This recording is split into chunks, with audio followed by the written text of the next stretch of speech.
Iran పై America అధ్యక్షుడు Trump మరోసారి విరుచుకుపడ్డారు. ఒక్క దెబ్బతో ఇరాన్ నాయకత్వాన్ని అంతం చేసే శక్తి తమకుందన్నారు.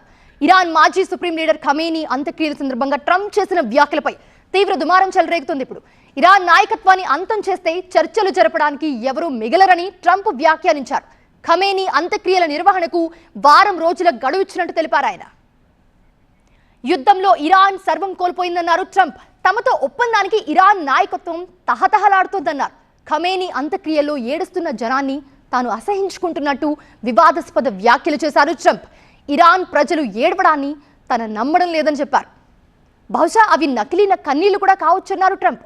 అంత్యక్రియలకు హాజరైన ప్రముఖులను తాము టార్గెట్ చేయబోమన్నారు. వాళ్ళందరినీ కావాలంటే ఒక తూటాతో మట్టుబెట్టొచ్చని రెచ్చగొట్టే వ్యాఖ్యలు చేశారు ట్రంప్. ఖమేనీ అంత్యక్రియల్లో వేలాది మంది ఇరానియన్లు కన్నీరు పెట్టుకోవడంపై ట్రంప్ ఆశ్చర్యం వ్యక్తం చేశారు. ఆ దేశ ప్రజలు ఖమేనీని ద్వేషిస్తున్నారని ఇంతకాలం తాను అనుకున్నట్లు చెప్పారు. తాను అనుకున్నదే నిజమై ఉండొచ్చని, అంత్యక్రియల సమయంలో ప్రజలు మొసలి కన్నీరు కార్చి ఉంటారని అన్నారు డొనాల్డ్ ట్రంప్. అయితే ట్రంప్ తీరుపై ఇరాన్ ప్రజలు తీవ్ర స్థాయిలో మండిపడుతున్నారు.